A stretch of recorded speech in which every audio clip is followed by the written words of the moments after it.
YouTube, Twitter, what's going on, man? It's your boy King Deuce. We got a great show for you guys tonight. Of course, the NBA draft is tomorrow. So today we are going to address a few of those names that you may have heard out there, a few of those names that you may have seen in some of the rumor mills out there, as far as the young talent and the young men that's available for us to draft if we do decide to keep that pick. So, Deuce, what's going on with you, brother? Man, first of all, I'm trying to stay warm.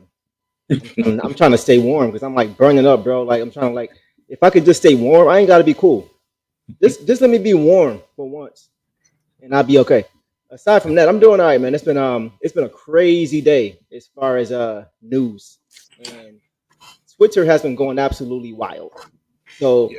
I need everybody to calm down, take a deep breath, and we are going to get through this together. It's a lot that we have to sort through. A lot of good opinions I'm seeing, as far as what we should do, what we shouldn't do. So we are going to get into all of it. We are going to start though, King, with the NBA draft, which is tomorrow.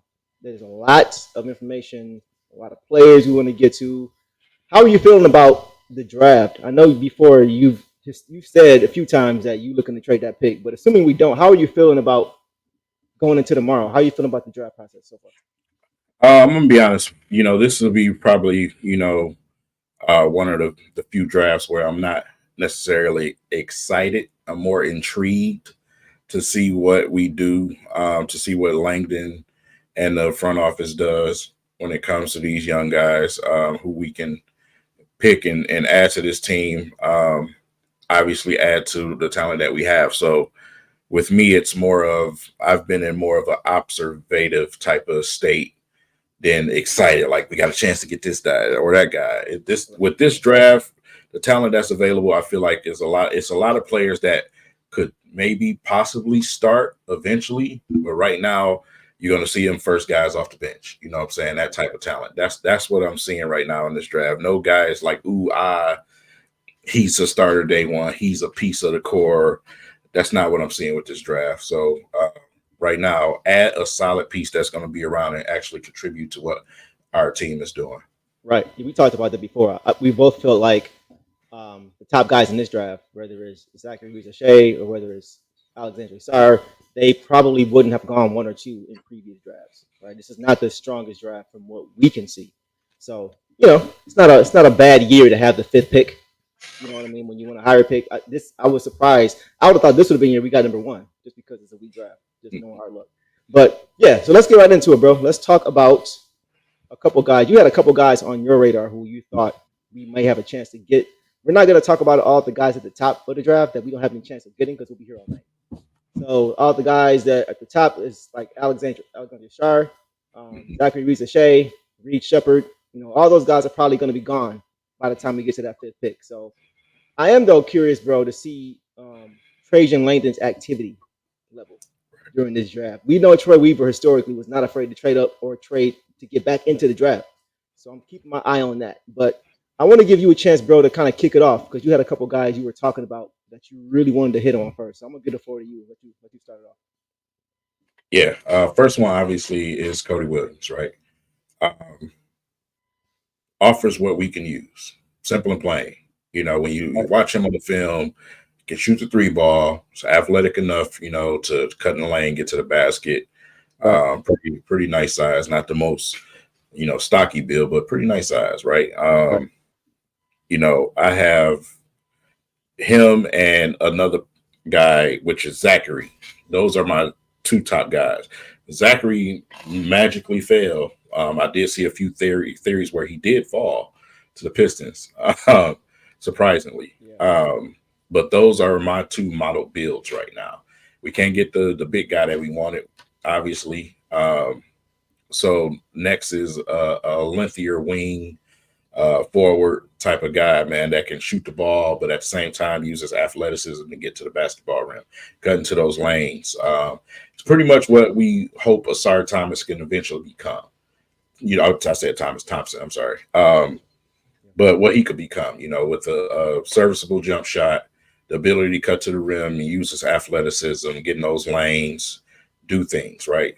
Somebody that's going to come to the team and contribute. Those guys, especially Cody Williams, are the two guys that I was looking at. There's other talent, obviously. We also have Matas, Yeah, not a Buzelis, yeah, for sure. yeah, right, not a shooter. You know what I'm saying? Not a shooter currently, but ironically, we did bring in the shooting coach, right? Um, and his mechanics. When you look at his mechanics, they're not horrible. They're not horrible. So I mean, with the shooting coach that you have, if it's something that you want to invest in, me personally, I'm tired of going that route. We've already drafted, like I just said, Thompson, who's not a solid 3-point shooter. Yeah, K needs spacing. right. So for We always me, talk about that. yeah, that's what I'm saying. For me, it's like, okay, either we're sitting here in the conferences and we're saying that we need to get K some spacing, but then we go out and do something like this. You know what I'm saying? So they need to go and get someone who's able to stretch the floor with some nice length and that's able to move around without the basketball. I like it. I like it. First of all, shout out to everybody here, man. Y'all are deep tonight. Pause. We have a lot of people here. What's good, Carl? My brother from another, for sure. Oh, I did see real quick. Carl said he is looking forward to making some Pistons high videos again. We gonna do that really soon in preparation for the season. That's coming for sure. And yeah, appreciate y'all showing up and showing out. Yeah, so I definitely, bro. I kind of want to take one of these guys one at a time, because there's a few of them that really stand out to me. There's about 5 guys I got on my list that I'm looking at for tomorrow's draft, and a few of these guys may not be available, but hopefully we can have somebody come to this team that can really help contribute. So let's start with Donovan Clingan, not Jonathan. Donovan Clingan out of UConn, right? 20 years old, 7'2", 7-foot wingspan, 7'5" wingspan, 280 pounds, big boy. National champion, playing for Coach Danny Hurley, who was a hot name, right, around the league. Connected to the Lakers before they decided to go with JJ. But I like him. So as far as his pros, he's the best rim protector in this draft to me. Right? He doesn't go for pump fakes. He stays down, which makes sense because he's 7'2". But when he does go up, more times than not, he's going vertical. And so that allows him to stay out of foul trouble, right? He's a good passer. And not just for his size, but he's just a really good passer. And he's a good rebounder too as well. He's got great vision, very physical, good screener. Yeah, he's a good player, man. He's a really good player, good at finding guys back doors and cuts and things like that. As far as his cons, he's not a great shooter, like outside of 15 feet. And he's not a good free throw shooter. Right? He shot 58% from the free throw line last year, and he shot 25% from 3. So the 3-point percentage doesn't really bother me as much. With him being massive at 7'2", he's going to be getting fouled a lot. So his ability to knock down those free throws is going to be important to me. And I kind of have a player count for all these guys. The one that I have for him is something of a Roy Hibbert type player, but with more offense. Right? Roy Hibbert was a defensive monster. Right? He was a big guy. I remember when he played against the Heat in the playoffs, he would give LeBron problems as he was going to the cup. So I see him being that kind of a guy, but with more offense, better vision, better hands, just a better offensive player. So I can see him going before our pick is available. The next guy I want to look at is Stephon Castle. I've done a little bit of extensive research on some of these guys, and he was one of them. I like him because he played in the same team, with Donovan Clingan at UConn. So they're both national champions. But he's 19, 6'6" guard, right? 6'9" wingspan, 210 pounds. His pros are a great defender. He can anticipate well, right? Defensively, he likes getting out in those passing lanes, which is something you always talk about, right? You always talk about getting out of passing lanes. Get out of passing lanes. He does that. He can guard 1 through 3. He can guard some 4s. So like with Cody Williams, in a similar, which we'll get to, like Cody Williams, I love his versatility defensively because you can't have enough guys like that. And his mindset, bro, he goes full tilt. He's got a high motor. He's always playing his game like it's his last game. Doesn't take plays off, high energy player. That's contagious, right? And he's really good at turning defense into offense. So I really like what I see from him. His cons, he does need to work on that ball handling and that 3-ball. But if he's able to improve in those areas, I think he has one of the highest ceilings in this draft. How do you feel about him? For me, his comp is something like an Alex Caruso type player. I think he can be a little bit better. Maybe not the same defensive player because Caruso's an off defensive player, but I think he can be something like. How do you feel about him? You got any thoughts on him? Not really. I only watched him briefly. You know what I'm saying? By the way, for a lot of you guys that's in here, I want to give a shout out to my guy over at a Hoop Intellect. I watch him a lot. So check out his channel. Subscribe to his channel. He does great breakdowns on these guys every year. Of course, I have my own websites and everything. So I'll put that in the comments for you guys to this video. So but yeah, I only watched him briefly. You know what I'm saying? For me, it was mostly about the guys that I know for sure that I've heard that were on the Pistons radar. Gotcha. You know what I'm saying? I know that Dwayne Casey went and visited Zachary overseas. You know what I'm saying? He was sitting at the games, you know what I'm saying, over there. I know that they're very interested in Cody. They show significant interest in Modest as well. So there's a name in the comments that I agree with. Devin Carter. Devin Carter. I haven't seen enough, you know what I'm saying? So listen, man, like I said, whoever the Pistons add, it just has to be a guy that's going to contribute. A 7'2" guy, though, I want another big. Me personally, I think, the Pistons just may move on from Isaiah. They may just move on from Isaiah. You're starting to see it. You know what I'm saying? It just may happen. But to put somebody down there with some size, of course, we got Jalen Duren, right? Yeah. I'm all for that. We got some rumors also that that we'll get into later in the show that you wanted to talk about, but it's filling out this team with proper positions and got that and working pieces that fit together. Right. You know what I'm saying? So some of these names in the comments are great names. You guys are definitely on point in the comment section. They are. Yeah, they're hitting. They're hitting. Yeah. So yeah, okay, I got you. So I got a couple more guys I'm gonna go through. You mentioned a couple of them. Modest, right? Modest Buzelis, G-League Ignite. 19, right? 19 years old, 6'10", 6'10" wingspan, which isn't that great, but it's not terrible. He's a little string bean though. He's 195 pounds. He's very raw. I do think his defense is ahead of his offense at this point.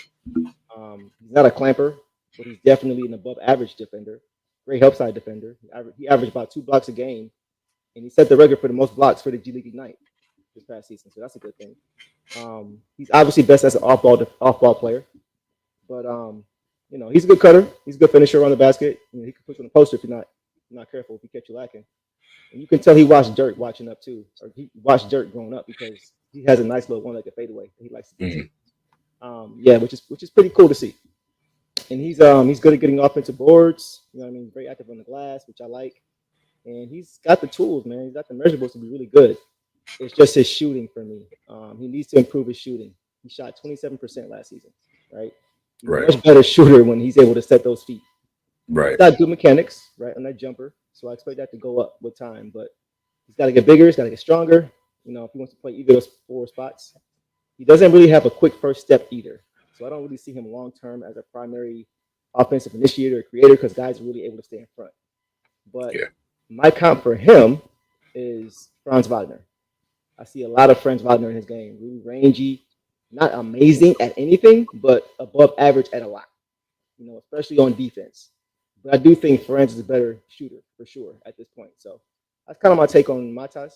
I wouldn't be mad if we took him. There's a couple other guys, or one guy in particular who we'll get to who I really do like, who I am hoping we'll take. I'll say that for the end. Thoughts on Matas? I know we talked about him a little bit. Any thoughts you have on him? My only concern is the shooting. That's my only concern. Same situation, man. Got to have guys in here that can stretch the floor or at least be a compatible threat out there. Right. You got to have that at this point. We've seen this team struggle with that too long. It's time to finally get some guys. And whether that's going to be, let's just be honest about it. This is the 5th pick of this draft. I'm not expecting him to come in here and start. You know what I'm saying? But if it's somebody that we feel like, we can get that that developed, over a couple of years, man, where he can be someone who can knock down some shots, then I'm fine with that as well. I mean, I'm looking more towards trading and free agency to add the guys that's going to, spread the floor immediately right now, as far as starting the lineup type of situation. Right. This is a guy that's probably going to be coming in off the bench. So I have no issue with that. Modest is definitely good at a lot of things. It's just the shooting department. He's very athletic, to be honest. I definitely had an opportunity to sit and watch some real good clips of Modest, man. So yeah, he has a whole lot of game. He does. Yeah, whole lot of game. Okay. But the shooting is the only concern. Yeah, I'm with you. That's the only thing for me too. I think that obviously with hopefully Fred Benson here, whoever we bring in, he can help them improve their shooting and it won't be that much of an issue. So yeah, moving on. I've got two more guys that a lot of people have been talking about. This one particularly, Cody Williams. Cody Williams out of Colorado, right? Now Cody Williams, can you guys hear me? I'm hearing my audio is off. Can y'all hear me? If not, I can try to leave and come right back because I don't want to keep doing this stream if y'all can't hear me. Okay, let me try to take a step back and I'll be back in just a second. Okay, all right, y'all. So in the comment section, man, leave who's the absolute guy that you want to see the Pistons draft. Out of some of these guys that we just named, or if it's a person that we have not named, who's the absolute person that you want to see the Detroit Pistons take a shot at?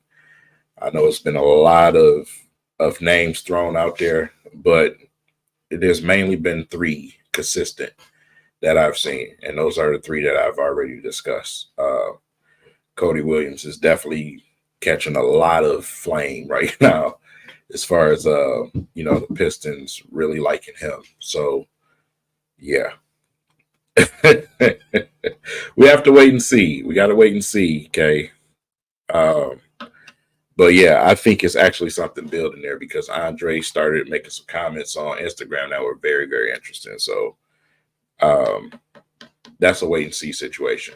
That's why I said it depends on, what we do in this draft. If we go and get a big or if we go and get a forward, you don't want another Crowder situation, right? I think they're going to move on from Zay. I think that's what's going to happen. Either that or he's for sure going to go to the bench. There's some rumors out there. We're going to get into that. I'm trying to savor that into the second half of the show and wait for Deuce to get back. But it's just going to be it's going to be interesting to see what we do tomorrow. A lot of anticipation, a lot of judgment will come with this pick.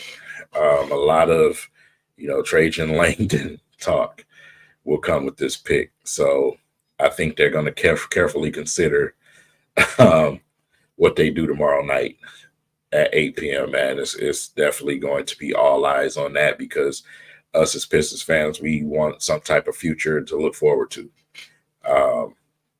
And at the same time, we want to put pieces around our guy while we have him, right? Obviously, we know it's an extension coming eventually.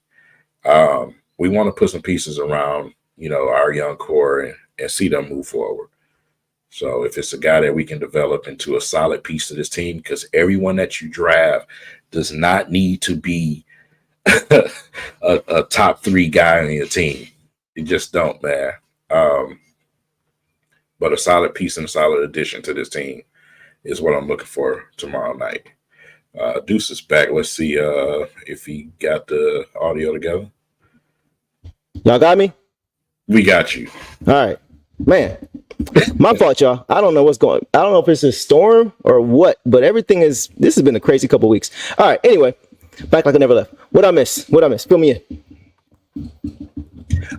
Just was telling them to put the absolute guy in the comment section that they will love to see the Pistons take a chance on tomorrow night. Okay. Shout out to you, Mr. Borges, man. Hey, all the way from Brazil. Hey, that's wild, man. Hey, that's what's up. Well, love it. I didn't want to step on your toes, bro. I just wanted to. Let me ask you this. Where do y'all want me to start? How far back should I go? I go? we right up to Cody Williams, we could hear you. Okay. So I'll just kind of go through that again because I want to make sure that we getting everything to everybody, right?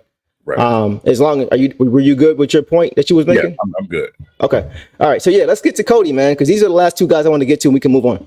So Cody Williams, right? 19 years old, 6'8" point guard, 7'1" wingspan, which I like. He is a string bean as well, 180 pounds. So a lot of these guys, man, got to put some bulk on. He's the younger brother of OKC Thunder's Jalen Williams, which is pretty cool. As far as his pros, I like it because he's really comfortable on and off the ball. He can fit in pretty much anywhere offensively, which is cool. He's Swiss Army knife type of guy. Can do a little bit of everything. Got a high IQ, right? He's a really good athlete. But what I like is that he likes those dribble handoff action and survey the defense, and he's able to make the right read from there. He doesn't get sped up pretty easily, which I like to see that. And if he fell to us, he would be a capable playmaker when needed, and you can never have too many of those, right? But what I like also about him offensively is he does it, like I mentioned, he doesn't get sped up. He's very patient. He knows how to use that body pretty well. Even though he's not huge yet, he's not big like a Luka yet, he still knows how to use his body and use angles well and get guys in his hip when it's manipulating that defense, which is good and important. And then to go from there, he's a good finisher with either hand. I've seen him finish with the left a lot. He's really good with that left hand, which is important running that pick and roll, right? In the DHO, you got to be able to use either hand. And then defensively, I think he can guard 1 through 3, right? Through 6, maybe even some small ball fours, right? Which is also a good thing. Being able to switch and not having to fight over every single screen, I think is important too. So as far as things he needs to work on, we talked about it. He's got to get stronger, right? He's got to get stronger. And that jump shot at times can be inconsistent, can be very inconsistent. When he's on, he's on. When he's off, he's off. So I want to see him get a little bit more consistent with that jumper. But his player comp, I'm not only saying this because of OKC, but he reminds me of Jaden McDaniels. His game, a lot of Jaden McDaniels. And Jaden is a future all-star in this league. And he's a great two-way player. So I'm not saying he's going to be a future all-star and two-way player, but I think he can be the two-way player part. I just don't know if he's going to be able to get to that level echelon player, but we'll see. And the last guy I wanted to get to, and then we can move on. This is who I actually want if we're going to stay at 5. This is who I want. Dalton Knecht out of Tennessee. I don't even think that's a popular name. Maybe it is, but that's who I want, bro. I've been watching a little bit of film as much as I can on all these guys, as much time as time will allow. And I like his game, bro. So let's get to him. He's 23, right? 6'6" guard or forward. He's got a 6'9" wingspan, 210 pounds. Pros, right? I think he is the best scorer in this draft. He averaged 21 last season. He's definitely a great athlete. Can score at all 3 levels. He shot 40% from 3 last season. He's a good shooter, really good shooter. And I feel like he could come in right away and solve some of our offensive issues, right? Maybe not even as a starter, but just off the bench.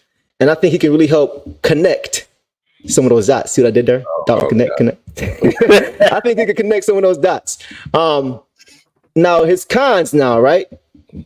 There is room for improvement defensively. He's not a liability on defense, but he does need some work defensively. I think a lot of it is schematically. And he's not a top-notch athlete when it comes to lateral foot movement and things like that. He's got about average lateral foot speed on the perimeter, but he does have good defensive instincts. And I don't think he'll be liability. But other than that, bro, the only other thing that concerns me with him is his age, right? With him being 23, he would kind of have to come in right away and be an impact player, rotational player. You know what I mean? Not a starter, but a rotational guy because of his age and experience. So if he had like an unusual slow start, that will be concerning. But I don't foresee that really happening with him. And his player count for me is Tyler Hero. But I think he could actually be better than Tyler Hero. I think he's every bit of the shooter. And he's not just a come off pin downs, and he can do a lot of other things as well with the ball in his hands. So I like what I see from him. That's the guy who, if I had my pick, it would be Dalton Knecht at number 5. You know, me personally, I don't mind older players because to me, they come in a little bit more ready. Mm-hmm. You know what I'm saying? So a little bit more experience, a little bit more ready.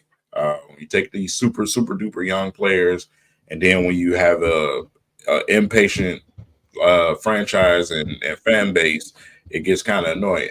You know what I'm saying? So Right. I wouldn't mind that at all. Like I said, he's not going to be a defensive guy. That's just Right. you know, he can be a serviceable guy. He can get there, but you know, that's not what he'll be here for. Right. And I agree with you. Go ahead. Yeah, for sure. Just definitely here to shoot the basketball. Yeah. And get buckets. That's what he'll be here for. Floor spacing, more floor spacing. So I have no arguments with that. That was the biggest thing. There isn't really a guy in this draft at 5, or really even in this draft that I've seen that has both. That is a great 3-point shooter, great spacer, great mover without the ball, and also a great defensive prospect. I haven't seen anybody like that in this draft. I think he's probably the closest thing to that. We know we need defense. We know we need spacing. So it's kind of like you either got to go all in on one guy's ability to play defense, or you got to go all in on another guy's ability to shoot the ball. And since we already have a guy we drafted last season, we went all in on defense in Asar Thompson. That's why I don't want Modest, because I feel like it'll be a repeat of the same kind of guy. So at least add something that you don't already have. You know what I mean? Right. Like I said, I've been seeing Devin Carter a lot. Yeah, you know what? I have to do more research on. I don't know too much about Devin Carter, if I'm being frank with you. So that's part of my homework for next stream too, for sure. Yeah, definitely not a name that's around in the Pistons universe as far as beat writers and a couple of plugs out there. Just not a name in the universe. So definitely a name that we're totally familiar with. Right. I'm gonna get to it, V. I'm gonna get to him. I'm gonna do my homework on him for sure. I got you. Yeah. Tomorrow night, NBA draft, right? Yep. Holla at me. Pistons. Trade the pick. Pistons trade the pick, man. What's your reaction to that? It depends. It just depends on what it's for or who it's for. You know what I'm saying? If they make a trade for Brandon Ingram, I need to see what else is included in that trade. If it's number 5 and what, and that's what I'm really going to learn about Trajan. I want to see how shrewd he is. I want to see what he's able to do in kind of situations where there isn't as much time as maybe one would like to make a decision. I want to see his preparation. I'm not saying he's not. I'm just really interested to see what he does, his activity level. So for me, I'm not really, if we do trade a pick, I'm not mad at all. That's kind of what I think will be best, because we already have too many young guys on this team. We need veteran presence, which we'll get to later. But if we do, I'm not mad at all. I actually would prefer if we're going to do it, that's what I prefer. Okay, I got to ask you some tough questions, right? Let's do it. There's some names that's been out there in the rumor mill. Okay. Who's the guy that we should watch out for on the trade market, possibly tomorrow night? Who's that guy that you're saying, hey, man, if they make a trade tomorrow night, it's definitely most likely this guy? I don't know if I have a guy. I don't know. Honestly, man, I don't know, bro. I'm looking more so at free agency, which we'll get to later. I don't have a specific guy as of yet. Do you have one that you're looking at? Is there anybody that stands out to you? There's 2 names. Okay, holla at me. Who you got? And that's simply because whenever you start getting trade reports around the draft, always possibility. Right. One being Zay. Who you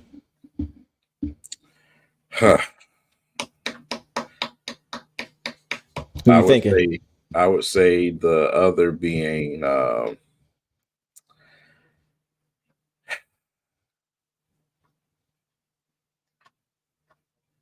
give me a second, Deuce, because this is you good. You good. Between these 2 guys, and before I say one, I want to make sure it's the right one. Okay.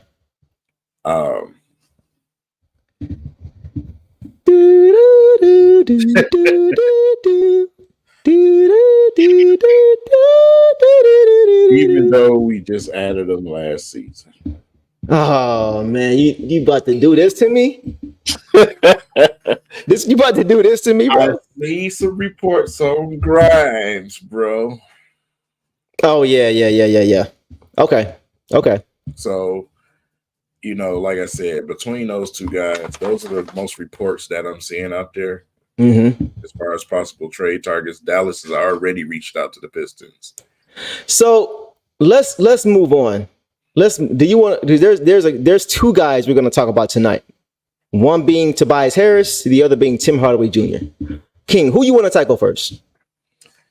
Let's go with Tim Hardaway Jr. Tim Hardaway Jr. Want to go him first? Yeah. Okay.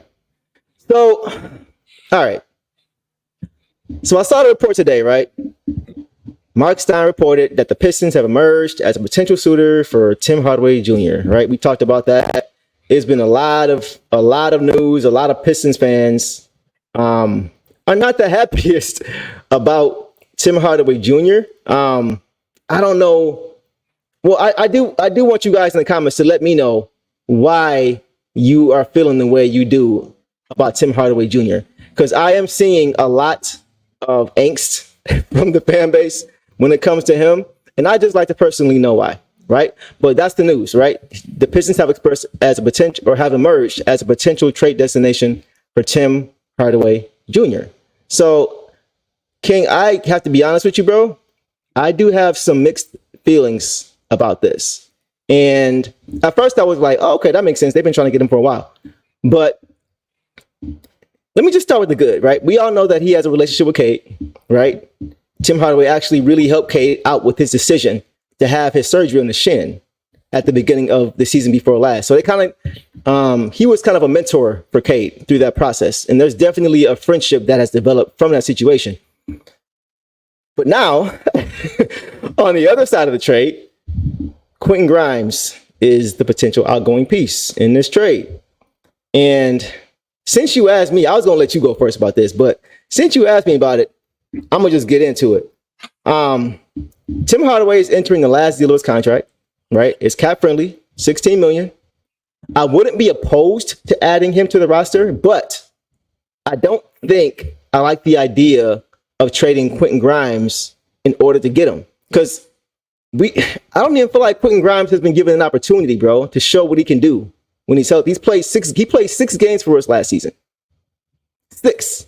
Yeah. Because he came over midway through the season and he got hurt.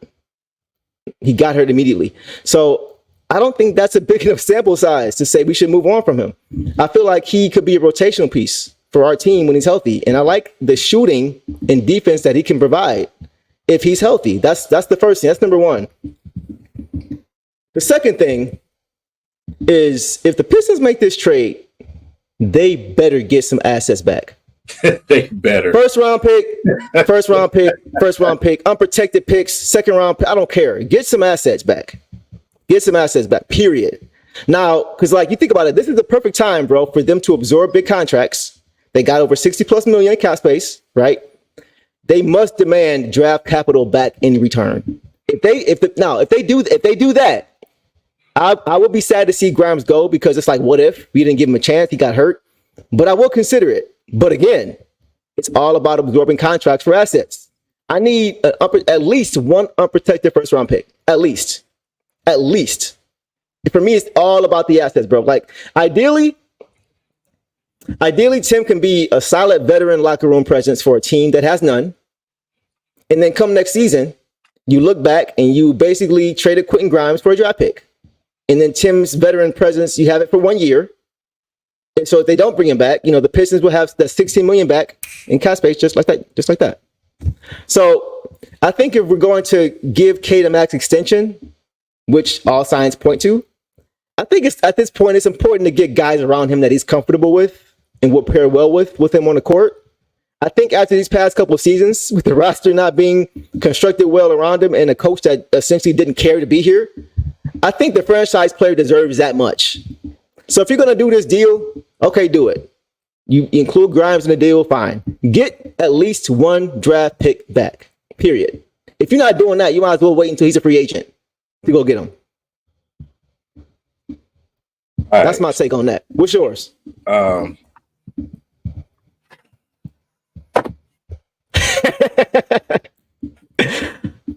Knock on wall. Tim Hardaway Jr., bro.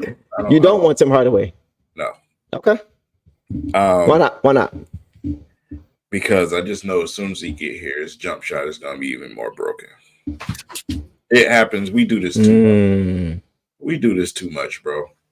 You know what I'm saying? It's almost the same ones obviously we getting ready to talk about Tobias too, but bro, it's like I want veterans here, but again, I want the right veterans. You know what I'm saying? I feel you. I feel it. You know, somebody that's going to be actually a contributor to K. You know what I'm saying? I don't need nobody coming here to chuck up a bunch of bricks. Come here, you get with the Pistons, bro. He gonna be out there letting that thing fly. He gonna be Josh Smithin out there. Oh my God. You trying to give me PTSD, bro. You trying to have me like Winter Soldier when they were saying those keywords to him and he was about to lose his mind, bro. Go ahead. Yeah. At this stage of his career, I just don't. You know what I'm saying? I was extremely unimpressed with him in the playoffs. Yeah, I just don't want to do it. I don't want to see Tim Hardaway Jr. in a Pistons jersey. I don't. And I love Tim Hardaway Jr., but I don't want to see him in a Pistons jersey. That's just me personally. I feel it. I'm not mad at that. I know what you mean when you talk about getting guys too late in their career and things like that. You know, I do understand it. He did. I know he had that. He didn't play well in the playoff. He did have that one game where he had like five and threes in a row or something like that, something crazy. But to be fair, it was against bench warmers. If we're being honest, right? The game was over. It was already in hand. He finally got a shot back. He's a very streaky shooter, right? He's a very streaky shooter. So I personally would rather have somebody who is more reliable as far as their play and their availability.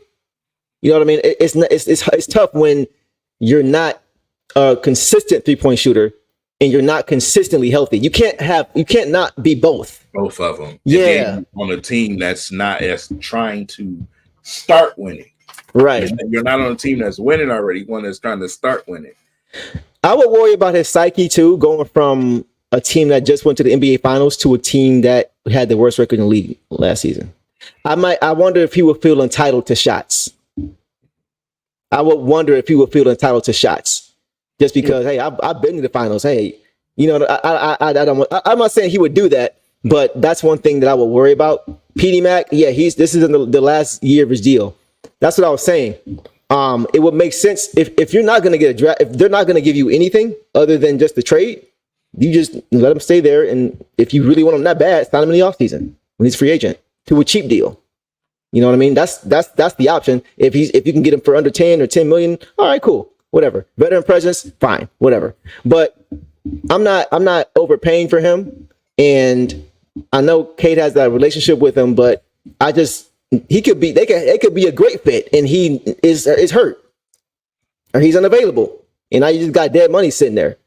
You know what I mean? Injuries happen to anybody, but looking at his history, that will be what will concern me about that. So I'm not mad at you for not wanting him here. I'm just in so much of a desperate. I'm so desperate for spacers, bro. I'm so desperate for some catch and shoot guys who can actually knock it down when they catch it and shoot it.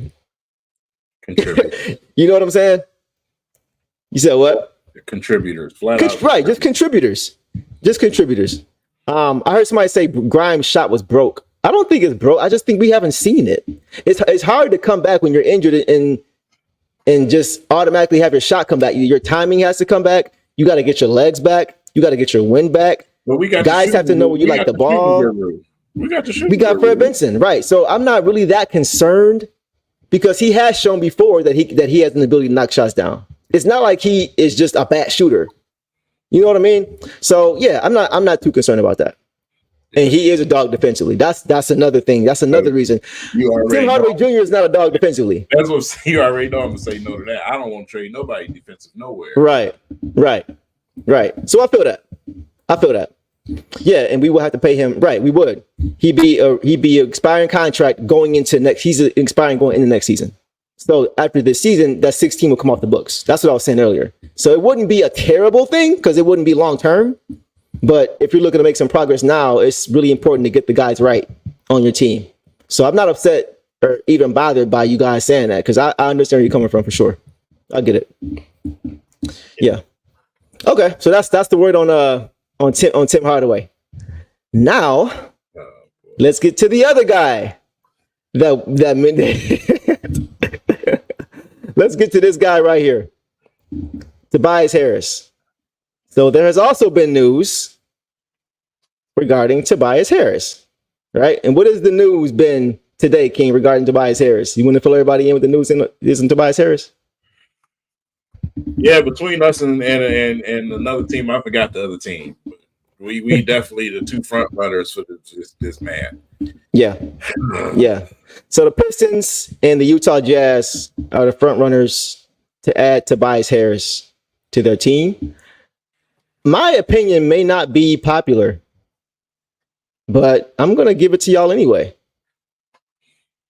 I don't mind it. I really don't. First of all, it's crazy. It's been 8 years since we added him. Isn't that crazy? It's been 8 years since we added him back in 2016.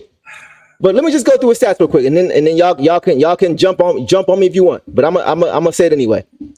So when he was here, he averaged 16.8 points, 5.3 rebounds, 1.9 assists, right? 47% shooting in 32 minutes. Last year, for the Sixers, he averaged 17.3 points, 6 boards, 3 assists, a steal, and nearly a block in 34 minutes on 49% shooting, 35 from 3. Better numbers than when he was here. So I know you have your thoughts. I'm going to give you mine first, and then you can give me yours as well. I'm going to tell you this, bro. When he was here, I loved when he was here. He has family ties here, too. His younger brother, Terry, actually played for Eastern Michigan. For those who are not aware, his younger brother's name is Terry Harris. Look just like his twin brother. J. Cole. J. Cole's twin brother, right? So he does have some family ties here. I think that may be part of the reason why he may be interested in coming back here. I don't think it'd be more so for the money. I think it'd be more so about situation. And honestly, bro, I was sad to see him go in that Blake Griffin trade. To this day, that was still a mistake to me in my mind. So Tobias is not an all-star, right? Never has been. But he was very solid and steady. He can spread the floor. He can create offense for himself. He can score in a lot of different ways. He plays within the offense. He doesn't stagnate the offense, right? And I know this past season wasn't his best. I know this past postseason was not his best. I get it. I know in the last game of the season for the Sixers, he scored 0 points. Yes, he did. That's not good at all. I get it. I knew that's probably where you were going to. But look, I'm not going to judge him off of that, bro. I'm judging him off his career. He's only 31. Mm-hmm. He's been consistent throughout his career when he's been asked to play his role. He's not going to come here and try to be the guy offensively. He's going to be a complimentary tertiary scorer who can spread the floor, give a spacing out of that pick and roll. I don't mind him in the corner. You know what I'm saying? I don't mind him in the corner, providing us more space. He's got a solid post game, good free throw shooter. He's a good player, man. Defensively, he's not great. He's not terrible. He's solid. He's a willing defender. He's not great. Like you probably gonna get to it, but he's not a liability. Look, bro, we got $60 million in cap, right? Every year you gotta spend all of it before the start of the season. You can't carry it over like you used to be able to do. You have to use all your cap before day one of the regular season. So to me, this is one of the better moves they can make based on what they need. We talked about with Dalton Knecht, how we need spacing or we need defense, one or the other. He provides spacing and he can be a tertiary scorer. He's not the greatest defensive player. We talked about it, but he fills some needs. And also, lastly, one of the biggest things I like about Tobias is he is a consummate pro. Now, we always talk about having a veteran presence here, having somebody who's going to take the game seriously. That's Tobias Harris. He takes the game very seriously. And he would set a great example for these young guys. He's like a robot. He does the same thing every single day, the same way. He's got great habits. And I think he can help these young guys build good habits for themselves individually and as a team. Like I mentioned, he's 31 years old, bro. And yeah, man, I won't mind it as long as the contract isn't too crazy. Right, as long as it is not too crazy, I would not mind bringing him here for a couple years. So, what are your thoughts? I see you with a scratch in your head. What's going on? That contract better be a merchant deal. I swear, to bring it back. And for my guy V, everybody didn't like Tobias Harris when he was here. I was one of the people who didn't like him. You know why? Really? Fucked on defense. Help side defense is 0.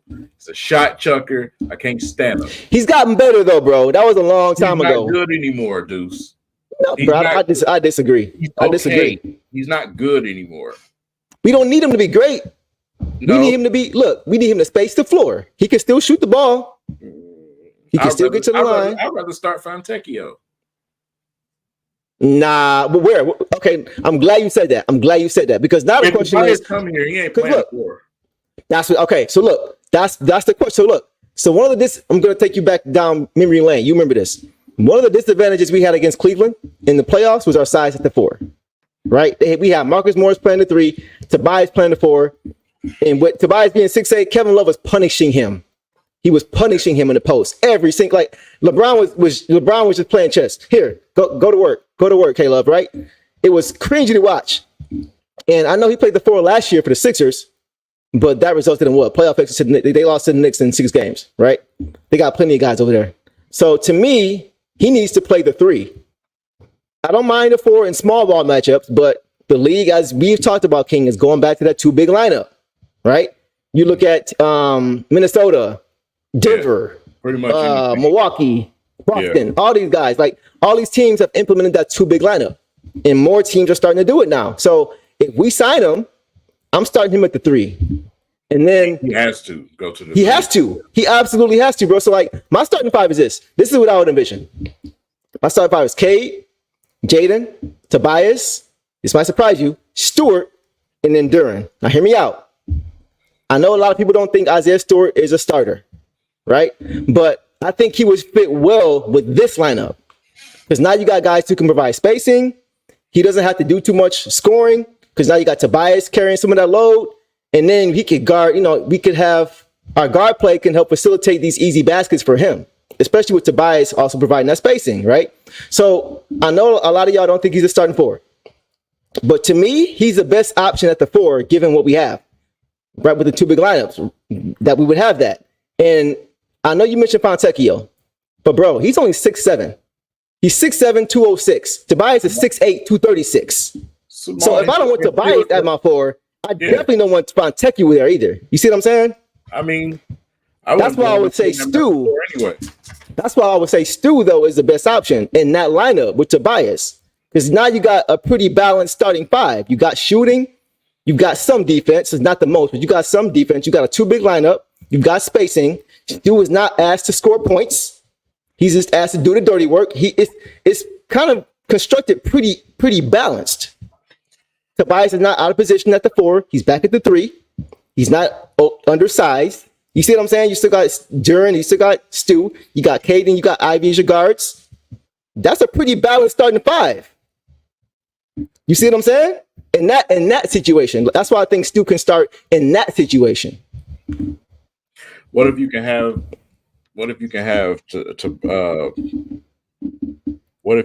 okay, who would you rather have? Miles Bridges or Tobias? Miles Bridges, come on now. So if you got Miles Bridges, you put Fontecchio at the 3 with Jalen Duren at the 5. You good with that? Stu on the bench. Yeah. Absolutely. A backup big. If get lucky, we get Drummond. Backup absolutely big. Right. It's more balanced. 100%. I'm with y'all. Miles. I'm just talking about Tobias because that's what has been reported. If Miles is an option, absolutely, it ain't no question. It's nothing to think about. Stu can be the backup 4. Miles is your starting 4 with JD. Yeah. I don't mind Fontecchio with the 3. Let's go. I may even consider. Well, I wouldn't put a start. Well, maybe even a start at the 3 at that point, depending. But that's a different dynamic. But yeah, definitely, if you have a Miles Bridges here, yeah, come on, absolutely, all day long. But I'm not opposed to Tobias. I do think he can help. He wouldn't help the same way a Miles Bridges was, but he was responsible for about 6 wins for the Sixers last season. So he's still a player that can come in and contribute. It just won't be, probably the splash that I think most people are looking for. Yeah, because those are 3 names that I've heard. Is obviously Harris. I've seen some things with Bridges. I've seen some things with Kyle Kuzma still. Yeah. Right. So those type of veterans, right? Come in and contribute. Tobias ain't gonna contribute on defense. You can knock down shots here and there. Right. I just don't. Like I said, it doesn't matter who we bring in here. What matters is the coach. the coach has to come in here and demand that respect and say, listen, you don't need to go out there and be a shot chucker. Right. We tired of making guys that's the fourth option on teams come here and try to be a number one option. Like we done with that. No more Bojan Bogdanovic right situations, right? So right. At the end of the day, which for me personally, I wish we would have had a coach before going into this draft so he can put his twang on it too. But the coach is going to say everything for me. What you're going to demand out of these players, what type of role they play, what type of system you're going to create for these guys to be successful in. So if they go and get a guy in Tobias Harris, I'm not going to argue with it. I'm not going to argue with anything they do. I'm going to give them they just do and say, hey, listen, maybe you bring the right guys in here to get it right with these guys that you brought. Right. We all hold them to that test. All of us Pistons fans are. So that's a good point. Yeah. That's a good point. It's a lot of answers, a lot of questions that need to be answered because there's a lot of different combinations you can go with. And we haven't even made any moves yet. Yeah. So you're right. It's really going to come down to how the coach sees fit as far as putting these guys together in the best position to be successful and who that entails. You know what I mean? Who that means. So you're right. We're not going to really know anything until we have our coach in place, and then we can kind of have more of an idea of what his vision is for the team, along with whoever the GM is going to be. Right. Because we don't have that either. Right. And I'm with V. I'm with you, V. Like you said, I think V said earlier that he doesn't want Fontecchio playing more minutes than Asar. I'm with you, bro. 100%. I'm with you. Because once again, we're not contending yet. We want to win more games for sure. But we also want our guys to grow as they're winning games. And the best way to grow is to be on the floor. So even though he may not be the spacer that Fontecchio is, our identity at its core is defense. You know what I'm saying? So I think that would be ideal because we would kind of be lacking some defense with that lineup. So having a star in there as a 3, I'm with that. I'm with that for sure. One more thing about Tobias. Contract talk. I think you said it needs to be a very friendly contract if we were to even sign him, right? His last contract was 5 years, $180 million. That's $36 million a year. I ain't paying you that, bro. I ain't paying you that. You know what I'm saying? Like maybe 25, 30, maybe. And that's just because we have the cap space to do it and we have to spend it. And beggars can't always be choosers. You know what I'm saying? So if we can get somewhere in that 25 to 30 range, something like, I don't know, like 30, like 3 years, 85, 90, you know what I'm saying? I'd do that. But like you said, it has to be the right contract. Otherwise, I'm not about to overpay for Tobias at 31. I'm just not going to do it, especially when he doesn't provide all of the things. Like you spend that kind of money on a guy that's providing everything that you need. You know what I'm saying? Not a guy that's giving you 1 or 2 things. So yeah, it can't be a ridiculous contract for sure.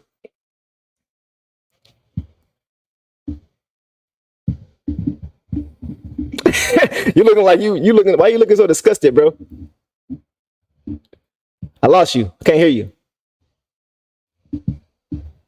I was thinking about that contract. With Tobias. Duran, listen, Duran was 19 last season. Duran has all the tools in the world to be a defensive player. Again. Once again, I'm going to say this again. Coaching is going to play a monumental part on the identity of this team. Whatever coach you bring in here needs to bring the identity with him. There's no reason Duran cannot be a dominant player on defense. Right. I don't know what happened to it when he left college, but last year I just felt like on the defensive end, he was taking it a little easy at times. You get the right coach in here, all that changes. You know, another year under his belt, he's learning now how to prepare like a professional, getting his conditioning a little bit better. So he's able to do that. Listen, I have no reason to believe that he actually cannot be a really defensive center. Bro, we talked about this. For me, it's not about his ability. It's about up here. It's about staying locked in and not jumping off the boat because you are having one of the worst records in the NBA. I'm telling you, man, I've said this before. I'm going to say it again. I'm going to keep saying it. It's not about the ability, y'all. It's about the want to with JD. He's a very smart player, man. Like I said before, who was he coached by at Memphis? He was coached by Penny Hardaway, Rasheed Wallace, and Larry Brown. That's a dream. Yeah, that's a dream. And Penny Hardaway was the coach, was the head coach. You know what I'm saying? So like one of the best point guards to ever play the game. So it's not about ability with him. It's about maturity with him and staying locked in. Because there's so many plays I would see him taking plays off. If you pay attention, his first season, he was doing things that he wasn't doing this past season on both sides of the ball. I'm talking about even offensively, finding cutters. Like his vision looked a little bit different his rookie season than it did last year. He just wasn't as engaged this year. That's the biggest thing for him. It's not really about the ability. He has the ability. I'm not saying he's a perfect defensive player, far from it, but he's much better than what he's shown us this past season. That's for sure. And hopefully he can get his mind right, erase last season, because that professionalism part of it, that consistency part of it is just as important as the ability. Listen close, Pistons fans. Get last season out your goddamn heads. Facts. Please. All of that bullshit and garbage that we seen last season, please get that out of your minds. Yep. Those players were put in the worst situation last year. The worst situation. Yep. This team is obviously going to be structured a little bit different this time around. There's going to be some spacing this time around. So things are going to be a lot different this time. Yep. So let's just stop putting tags on some of these young guys because of what we watched last season. Let's not do that, please. Totally different situation. Yep. Listen, Trajan Langdon said himself, he's holding these players accountable, man. You know what I'm saying? So starting in a leadership position like that, I'm probably sure he's going to be holding those coaches accountable too. Absolutely. They have to do their job. So again, coaches bring the best out of players. That's what they're there for. Yeah. That is their job, is to put them in the right position to win basketball games. Period. We all know the coach last year that we had obviously just wasn't there. You know what I'm saying? Yeah. Let's give it a chance, please, and erase that season. Let that season die, please. Yep. Exactly, Patrick, right here. We gotta. Yeah, he needs somebody to pass the ball to, man. We need. I don't want to see 8 or 10 eyes on Kate next season every time down the court. Yep. Where they're not even paying attention to the guy. I don't want to see that. That was disgusting. That was disgusting to watch. It made them so predictable and so easy to defend. They didn't respect any of those guys. Even with a guy like Isaiah Stewart, who got better from 3-point, they didn't respect him either because he just started shooting him. You know what I'm saying? Like, so we need guys that are respected on the basketball court as far as I'm not about to help off just because this is their best player. You know what I'm saying? Like that's what I'm looking to see next season. I need to see defenses kept honest next season. That's what I'm looking for. Yeah. He was injured all season long. Exactly. He was great defensively. Yes. So just pump the brakes on Jalen Durant. I'm hearing a lot of these Nick Claxton stuff. I am not spending 20. We just talked about spending $25 million on Tobias. You're going to spend $25 million on Nick Claxton when you have Jalen Durant? I'm not spending $25 million on a tool man. I'm sorry. Yeah. Yes. Right. Sorry. A specialist. He's a defensive. Can you call him? He's good defensively. He's not Rudy Gobert.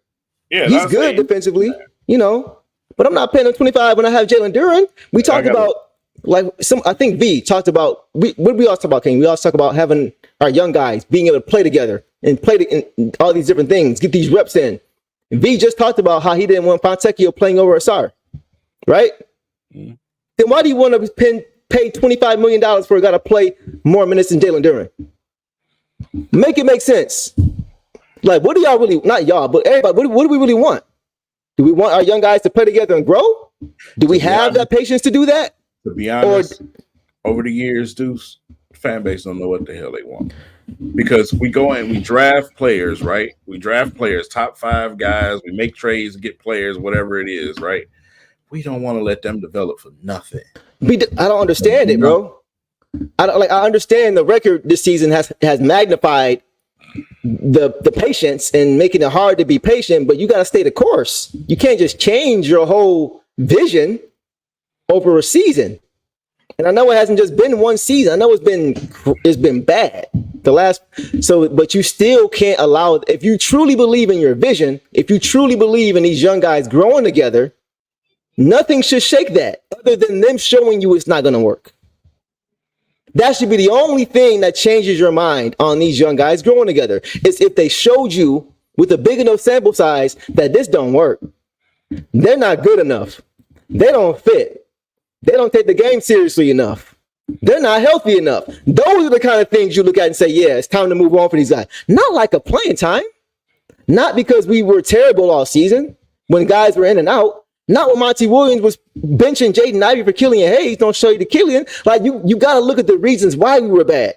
Do those reasons we were bad line up with the vision? Does it line up with the vision? That's all I'm saying. Yeah, that's where I was going. Hold your coaching staff. Yes. Hold them accountable. You know what I'm saying? Because you look at around the league, you got young players on all types of teams. Some of these coaches around this league are bringing the best out of a lot of these young guys, man. Mm-hmm. There's always a guy on the team that you never even heard his name before. And you'd be like, why is this guy killing us? You know why? Because that coach put him in a great position, and he's bringing the best out of that guy. Yep. That's why. Yep. We always face those type of players. Yep. You know what I'm saying? So, listen, bro, put it on your coaching staff. Get off the damn players, bro. Yeah, man. Thinking of what your organization did. Bro. Your organization did. That front office did. Your owner, your co-owner, Mr. Talent, all of those guys, pay attention to the crap that they was doing. Let's back off the kids for a second, because these dudes, like I said, we talking about 19, 20, 21-year-olds. Exactly. Guys, man, these guys coming in the league 18, 19 years old. And you putting the world on their shoulders.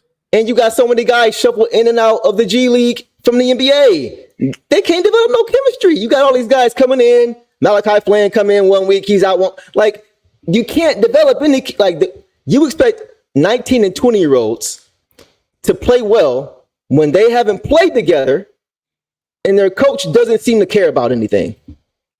And then you want to trade them? You don't got silent veteran leadership on your team either. No veteran, you don't even have the second tier of coaching, which is the guy that's on the bench, the guy that's in the game, that's actually showing these young guys something. You didn't have that either. You just had a couple of shooters around here. That's it.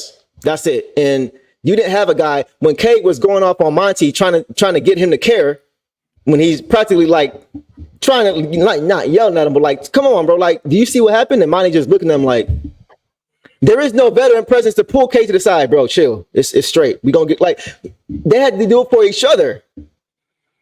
You know what I'm saying? So you gotta look at the why, man. You can't be trading these guys already when they haven't even played. We talked about Cade and Jaden. They played a whopping 68 games together out of a possible 164. And you talking about trading Jaden Ivey. Ivey getting benched for reasons we still don't understand. As if he was the only guy who was not playing great basketball. You're going to single him out and you're trying to trade him?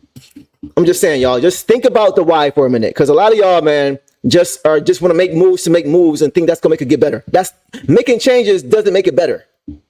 It could also make it worse. It just prolongs things. It just prolongs it. You can't just sweep it under the rug and expect it to get better. No, bro. Only trades that work is when you trade for superstars, man. And that ain't what we're doing right now. No. No. Exactly. So yeah, that's my only gripe, man. It's just just pump the brakes on these young guys, man. Ivy's been here, he's played 2 full seasons. Cade has played 2 full seasons. Maybe, possibly. JD's played 1.5? Stars played half, 3/4 of it. What are we doing? What are we doing, man? So I'm gonna get off that. I'm just I'm done with this trade these young guys talk, man. It's what was the point of even drafting them then? What's the point? I don't see other teams trading their draft picks after 2 years. They're not doing it. Yeah, they're not as bad, but they're still not doing it. That's the point. They're still not doing it. You can't let that change the vision.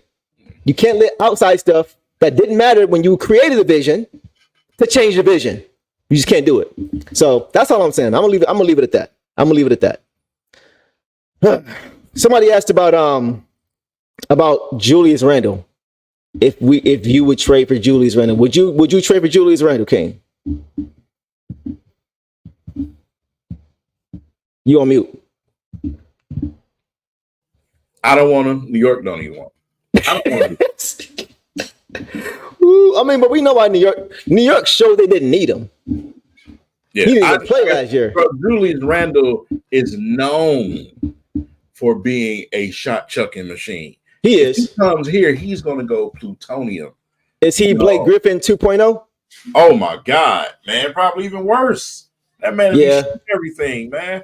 Yeah, I think be one of the biggest ball hoggers I've ever seen in my life. I think you're right. I think Blake was probably better than him. Yeah, at this stage. If it was, the reason to pass, but right, bro, this dude is a ball hog for real. You're right. I agree. I don't want him here either, honestly. And he's not a great defender. You know what I'm saying? Like, I'd rather have Mitchell Robinson instead of Julius Randle, because he's gonna be asking for a bag. You know what I'm saying? And we can't forget about Obi Toppin. I'm not mad at Obi, to be honest. I ain't mad at Obi. Yeah, I would take him over Julius Randle. First of all, he plays. He's available.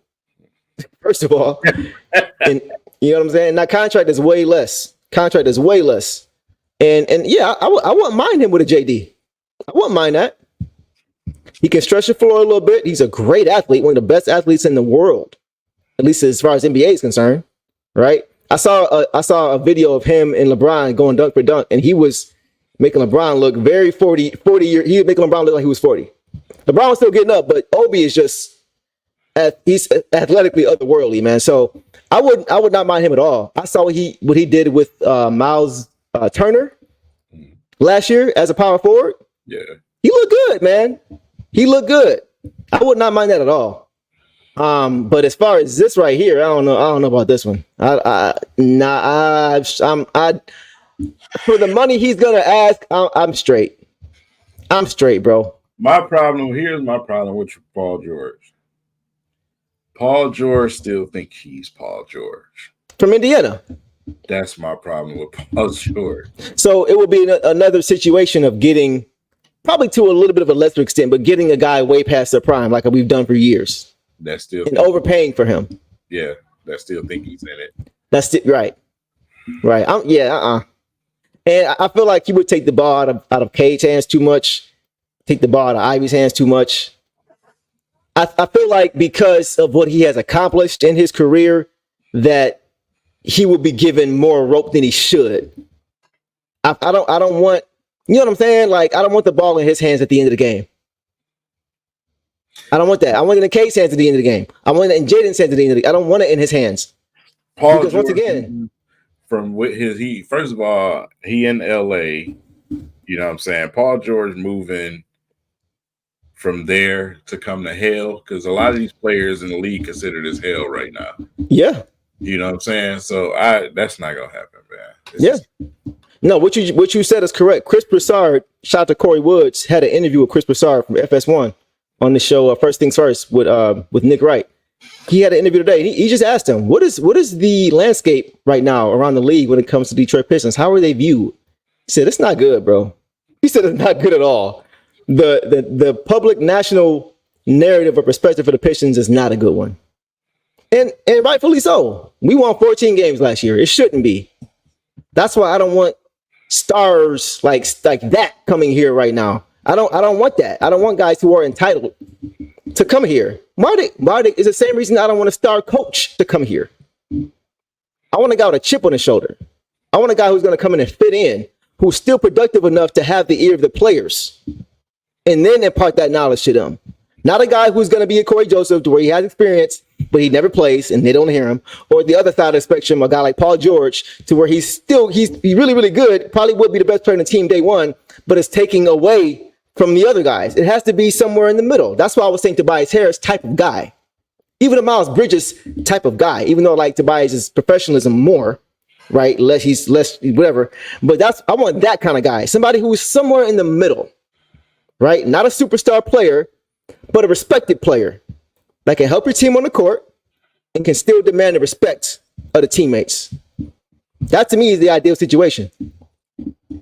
So Paul George, no, I'm straight. I am good on that.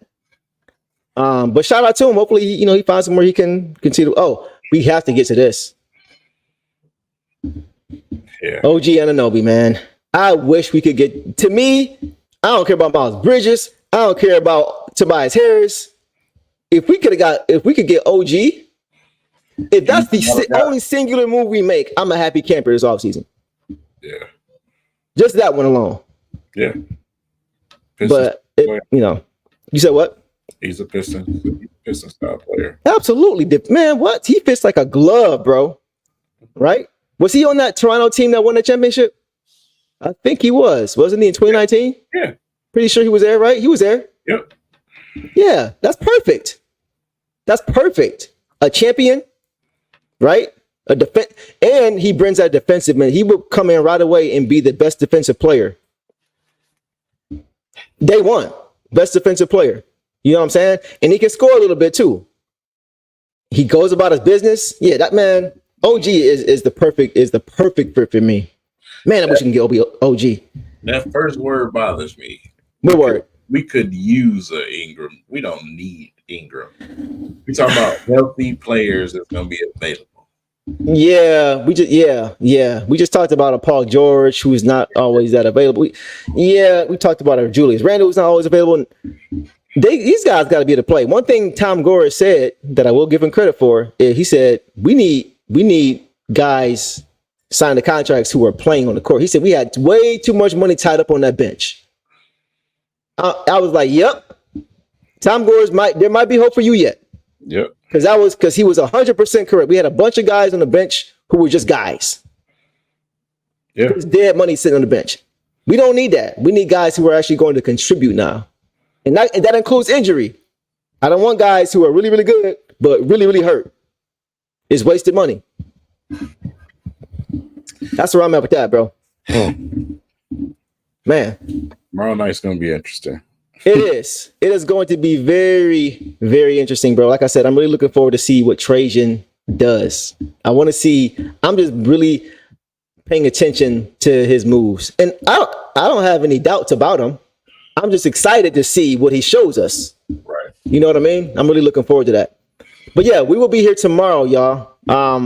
Tomorrow night instead of Thursday. We know it's usually Tuesday and Thursday, but we'll be back tomorrow night for the NBA draft, and that'll be it for this week. And we'll be back on schedule come next Tuesday. But we will be here with y'all tomorrow night reacting to the NBA draft, so you guys can be ready for that. What time it start? 8 o'clock? I think it's 8, right? So we'll probably be going live around 7:45, 7:50ish. We'll get you guys the information on that. Yeah. Hey, King, anything else you wanted to hit on? Oh, there is something else. One more thing. There's one more. It was a bunch of news today, bro. It was so much news today. There's one more thing that actually happened today, and that was the Pistons hired Mavs executive Dennis Lindsey as senior VP of basketball operations. Now, Dennis Lindsey, right? If I can get his name right. Dennis Lindsey. I honestly don't know anything about this guy. I'm not going to lie to you. I got to do my research on him. I don't know too much about him. But if I am being honest, I did think about the fact of, or the possibility of, is this connected to the Tim Hardaway rumors with him being with Dallas? I don't know for sure. I have not heard anything regarding it yet, but it is kind of interesting that those two reports came out on the same day, and both of those guys were at Dallas. Right. Just something to keep in mind. But if anybody has any information on Dennis Lindsey now, we can definitely, Yeah, PD. I didn't. Hey, man. You know, I gotta bring it up. I gotta highlight it, bro. I'm not trying to. Let me knock on wood. Just because I know y'all do not want to Hardaway here. So, but I'm just saying, just keep your just keep your alerts up. Keep your head up and keep your head in the swivel, because that could be some smoke there. So just pay attention to that. But yeah, we appreciate y'all coming out, man. King, anything else you want to hit on, bro, before we get up out of here? No, I think we hit on everything. Like I said, be ready for tomorrow night. We're gonna be live, during the draft, and we're gonna be having our live reactions to what the Pistons do tomorrow. It's gonna be a great night. Y'all know how it goes every year on draft night. Even though it's not the greatest draft, we still gonna have a party like we always do, man. Bro, for y'all who were here last year, y'all remember how pissed off we were during this, well, not even the draft, but just the lottery process, bro. The lottery process was, I ain't even gonna do it. I don't even know why I brought that up. My bad. Forget that. Yeah, so we're gonna have a good night tomorrow. And we're going to enjoy it. We're gonna enjoy y'all having y'all here with us. And yeah, man, if we get anything else in the meantime, between time, we will definitely be sure to put y'all on that. So we gonna end it there. And King, as always, Detroit versus everybody. See y'all tomorrow. Peace.